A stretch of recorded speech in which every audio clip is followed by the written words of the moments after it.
Lay out the visit for us then, Ollie, the consequences, the importance of seeing Wang Yi, the Foreign Minister of China, on the ground in Europe. Yeah, so he's going to go to Brussels, he's going to go to Germany, he's going to go to France, he's going to meet with the foreign ministers of all of those countries, including the High Representative Kaja Kallas in Brussels, of course. And this is the first sort of high-level meeting that you've had between the EU and China since the beginning of this new commission. And this is a commission that you'll remember was all about making Europe more competitive. And at the time, when it was elected, it was China was enemy number one. You know, we didn't have the Trump administration. Trump hadn't been elected, and the real concern for the Europeans was the issues that they were having with China. Of course, historically, Europe has sort of played the diplomatic role with China in the G7. That has, of course, changed a little bit in the last couple of years. So what they're trying to do here is really re-engage the dialogue, have those sort of institutional contact with China at a time when the United States has been, you know, as the Chinese repeatedly say to everybody, an unreliable partner. The Chinese want to demonstrate that they are not that they can be counted on going into the future. Of course, the main issue they're going to have to deal with right now are these magnets, rare earth magnets, which we've seen exports just contract all over the world for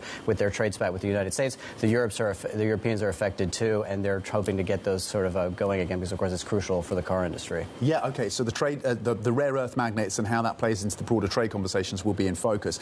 Will Wang Yi find friends in Europe? How much division is there in terms of how much proximity you want to China at this point? Yeah, so there's a couple schools of thoughts here. There's, of course, some that are not in the EU, like Serbia, that are very big fans. And, of course, Hungary is kind of the one that's been playing kind of both sides, both the EU side and the Chinese side. You have those that are kind of in the middle. Spain, which has been advocating a much closer relationship with China going forward. Of course, Spain is a bit in the doghouse in terms of the Europeans after last week's NATO meeting, where they have the only one basically not to commit to 5%. So maybe don't have as much pull as they have historically. The Germans have been a little bit hedged between these two sort of things. But I think that the main concern that you've had obviously the EV tariffs last year from the Europeans that were put into effect. You've had restrictions on Chinese goods in terms of the medical sector. The Chinese are, for their part, investigating pork and brandy imports into China. But as you can see on the screen right now, the trade surplus is going to be the main concern for the Europeans. And it's something that has ballooned out. You've now hit a record surplus between China and the European Union in the first 5 months of the year, in large part because of this big concern. You have these massive trade barriers now that exist between the United States